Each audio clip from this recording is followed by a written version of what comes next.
Let's dive right into this explainer. Today, we're unpacking a truly historic and incredibly debated moment.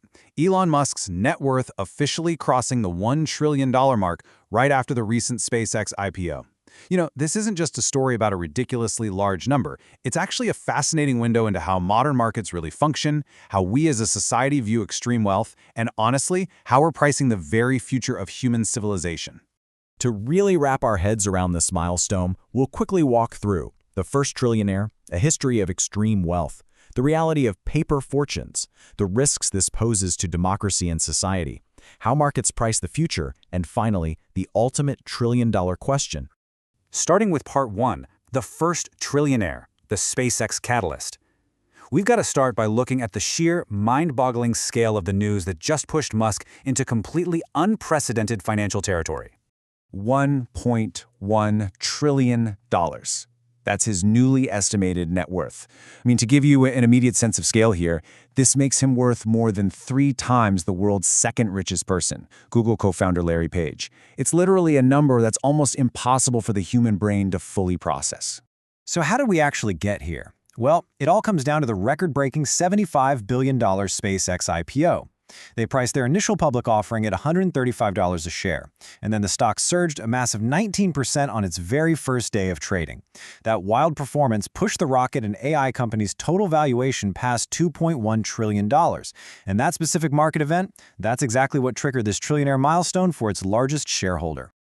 Moving to part 2, a history of extreme wealth, from gold to rockets. Let's zoom out for a second and see how the ceiling of extreme wealth has been completely shattered throughout human history. We can trace this all the way back to Mansa Musa's legendary journey in 1324. He famously handed out so much gold on his pilgrimage that he actually crashed regional economies. Fast forward to 1916 and you've got John D. Rockefeller cementing his status as the very first billionaire through Standard Oil. And now we hit 2026. It's a totally new paradigm, shifting away from precious metals and fossil fuels and moving straight into rockets, electric vehicles, and artificial intelligence. To put this into a modern macroeconomic perspective, because let's face it, $1 trillion is hard to picture, we are talking about a single individual's fortune that is roughly equivalent to the entire gross domestic product of Switzerland. Think about that for a second. One person's estimated net worth is right on par with the total economic output of a highly developed, incredibly wealthy European nation over a whole year. Wild, right? Section 3. The paper fortune reality. Equity versus cash. Now, before we dive into the heavy ethical debates around this, we really need to understand the actual physical mechanics of a $1 trillion fortune. The absolutely crucial thing to remember here is that this isn't just, cash sitting in a giant bank vault somewhere. It's a paper fortune. This wealth is intrinsically tied directly to the stock market and to some highly volatile equity valuations. If he actually tried to liquidate all those shares at once, the sheer volume of that sale would completely crash the stock price. Basically, the value of those companies would absolutely tank way before he could ever realize a full $1 trillion in actual liquid cash. The vast majority of this $1.1 trillion is locked up in equity. Specifically, we're looking at roughly $866.5 billion tied to his massive voting power at SpaceX and another $286.2 billion locked into Tesla. And get this, much of that even includes performance-based stock awards that are contingent on some truly massive future milestones. We're talking about goals like literally establishing a human colony on Mars. Let's hit part 4, risks to democracy and society, the systemic concerns. All right, so we've established the math. Now let's explore the deep societal debate here, starting with the very real systemic risks identified by several campaigners and researchers. Multiple reports highlight 7 specific domains of modern society. Things like our democracy, the media, the broader economy, and even social cohesion that they argue are actively harmed by the intense gravitational pull of a $1 trillion fortune. The core argument here is that this level of extreme wealth doesn't just sit there. It actively creates new harms by distorting the fundamental pillars of our everyday lives. Critics are definitely not holding back on this. Take Erica Payne from the advocacy group Patriotic Millionaires.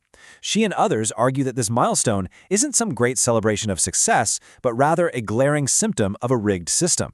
Their take is that amassing $1 trillion is, frankly, fundamentally impossible without inadequate tax structures. They point out that current systems essentially shield the ultra-wealthy, while everyday working people are taxed on every single paycheck. These campaigners point out that instead of wealth trickling down, we're actually experiencing what they call hoover-up economics, and they argue this leads straight to political capture. For example, they point to Musk's $291 million in political spending during the 2024 election, arguing it gives an incredibly outsized voice to just one individual. Furthermore, organizations like Oxfam have calculated that a mere 10% tax on a fortune of this size could hypothetically lift 800 million people out of extreme poverty. So, to these critics, allowing a trillionaire to even exist is just a massive systemic failure. But let's flip the coin. Part 5. Pricing the future. The market engine. Let's look at the free market perspective on all of this. Economists on this side of the debate point out that achieving long-term, super high-risk innovation absolutely requires the right financial tools. Funding these massive projects with equity instead of debt actually reduces our systemic financial fragility. Think about it. With equity, if a rocket explodes on the launch pad, the investors just absorb that loss. There aren't any rigid, crushing repayment schedules forcing the company straight into bankruptcy. And they argue it's this exact financial mechanism that allows companies to even attempt these wild, civilization-altering moonshots in the first place. As the American Institute for Economic Research explains, this trillion-dollar valuation isn't just some giant cash reward being handed to one guy, it's actually millions of market participants, everyone from your everyday retail investor to massive global pension funds collectively pricing the future. They are literally assigning financial probabilities to incredibly speculative, long-term bets.